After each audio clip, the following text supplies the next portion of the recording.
We have a number of presenters. Our first presenter will come via teleconference, Monsieur Guy Annable. Are you there, Mr. Annable? Yes, Chair Kadri. Thank you very much for this morning. Thank you. You'll have 5 minutes in which to make your opening address, and followed by rotation by questions, 3 minutes each. And invite you please begin officially now. If I may, Chair Kadri, I'm just going to play this audio recording as it requires for time and continuity. Here we go. Mr. Chair, members of the committee and committee staff that have provided me swift access to speak to my government today, I thank you all. How did we get here? 9 years after crafting and release of the Green Energy Act and all the green energy could have provided to this province by the use of renewables in our hydro matrix, we have a basic affordability problem. The original FIT and microfit programs created to contract with successful applicants are still being signed today, and we still continue to forge ahead in signing these contracts with no abatement while this committee reviews the remortgaging of our hydro system as quoted by the Premier in the naming of the Fair Price Hydro Plan. This is the main theme I would like to carry today. If this plan is passed, we still have the same underlying issue: basic affordability of a basic utility for Ontario citizens and business users.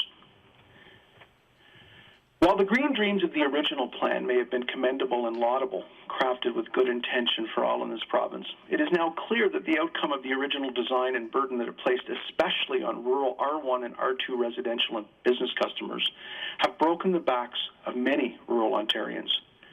In hundreds of accounts that are too numerous to mention today, but need to be recognized and placed on the record, and in some cases since 2009, some ratepayers have incurred over a 300% increase in their monthly Hydro One invoices. And 9 years into this policy rollout has wrought its worst effects on rural Ontario. So be it 17 or 25 or 50% as promised in some rural areas, it is just a number. The damage has already been done, and rural Ontario has been the biggest casualty. Again, I ask, how did we get here? I am not a dirty coal lover. I am not a person who wants to see our planet possibly affected by the effects of CO2, a naturally occurring element that plants and trees use as food. But Ontario has taken this ideology and this mantra of green energy to a degree not seen in any other jurisdiction on this planet. We are here today because of the decisions we made in 2007 and 9 in foisting the Green Energy Act on the electorate.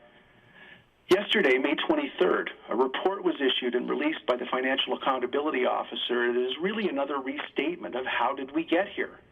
This 18-page report, which I'm sure others will detail in their submissions, and like many Auditors General's annual reports dating back to 2011, the details of the effect of the Green Energy Act and the layers of the hydro-regulatory onion that would make even a bureaucrat shake their heads and say, how did we get here? The FAO report yesterday reminds me of the 17 officers of government that wrote directly to the Premier when the partial sale of Hydro One was being tabled in the legislature. Each one of them detailed why the sale of Adam Beck's vision and selling of such a coveted asset was such a bad idea. 77% of Canadians were polled and felt the same way. This is not governing for the people and by the people. It will go down in some history books as the largest transfer of wealth from the people of Ontario to the government and private entities that we sold it to. If governing is truly about making choices for its citizens, and when I hear political will in the same sentence, I grimace. When it comes to each nightly headline that comes out of Queen Park energy circles, the Fair Price Hydro Plan cannot be dressed up any differently than both the sale of Hydro One or the Green Energy Act itself. One day we have to say, enough is enough. The problem is, as we are told, that 9 years to this all-in ideology is we have some contractually agreed to 20 years or more and now 30-year contracts for renewables, in some cases, multi-million-dollar lawsuits for contracts we did not even sign. The effects of this policy decision will be generational. In 20 years, our kids will look back and say, what were they thinking? Why did they do this to us? Who allowed them to do it? Why did they not just stop signing the contracts? Why did the leader not stop the carnage instead of continuing it? While it is important to honor a contract signed with a sitting government and private interests, it is not acceptable not to even consider stopping the current FIT and microfit renewable contract process that got Ontario into this mess. not even to consider or renegotiate the current contracts and simply call this a remortgaging of our hydro system is a complete abdication of your responsibilities to govern for the people and by the people of this once great province. I thank you today for the time taken, and I look forward and encourage any questions from the committee. Please do right by the children of this province that did not elect you, and those citizens of the age of majority that did.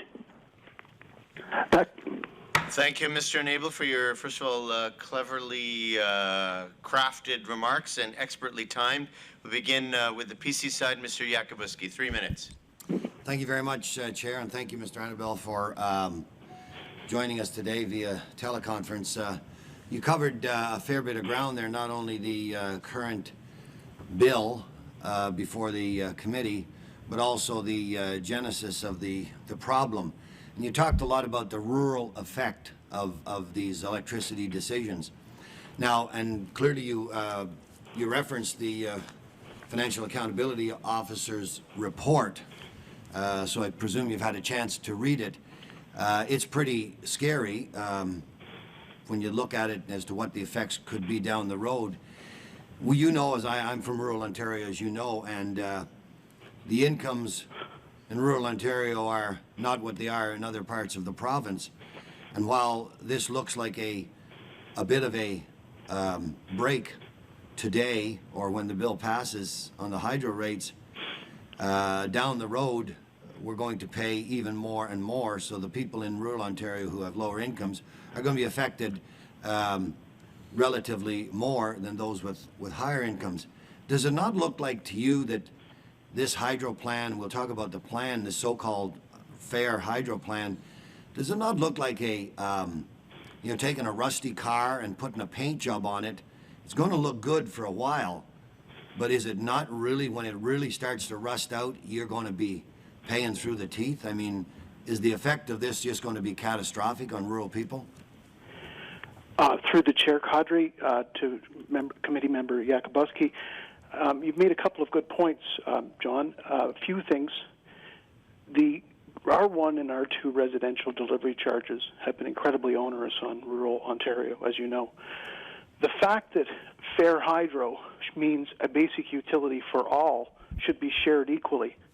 The fact that they redistributed the delivery charges on rural Ontario because of the immense areas they had to cover was, in my view, very, very wrong-headed when the regulatory layers of the onion made their division in the Green Energy Act as to distribution. That has to be changed. The rusty car analogy, I totally agree with, because we don't know if these assets will be there in 30 years. And the overarching thing is, I just don't think it's the responsibility. I think we're just taking this and kicking it down the road. You can use any analogy you want, but our grandkids are going to have to pay for it in the essence. And I just think that using an analogy of remortgaging your house and putting the cost on future generations, because we need fair hydro for 4 years, and it's going to cost us $24 to $40 billion depending on the interest rates. Are you kidding me? A big shell game, no? Shell game. Thank you, Mr. Yakubuski. To the NDP, Mr. Tabuns. Thank you, Chair, and thank you, Mr. Annable, for joining us today with the teleconference. You made your arguments very clearly in your presentation. I think you answered the questions from Mr. Yakubuski very clearly. I have no further questions. Thank you. Thank you, Mr. Tabuns. To the government side, Mr. Potts. Well, thank you, sir, Mr. Annable, for your comments, and I too appreciated the technology you used to get yourself in on time. Very, very progressive. You talk about the financing. A good part of this act, however, is about taking some of the costs associated with programs, social programs like OESP, and harmonizing of the delivery charges across the province around an average level. Do you not think rural Ontario deserves to have electricity delivered to its door at the same price we get it in urban Ontario? I feel that it must, through the chair, I feel that the same aspects must be taken in the Mail Act. It takes me the same cost to ship a piece of mail from one end of the country to the other. The fact the distribution costs, to your point, should be shared across all Ontarians. The unfortunate point to your question is we have turned hydro into a social program in this province because people have to choose between heating or eating with regards to my $440 a month bill that used to be about $190 a few years ago. We're making choices in this province, much like you gentlemen are making, ladies are making choices to govern. Problem is our choices are a lot different these days.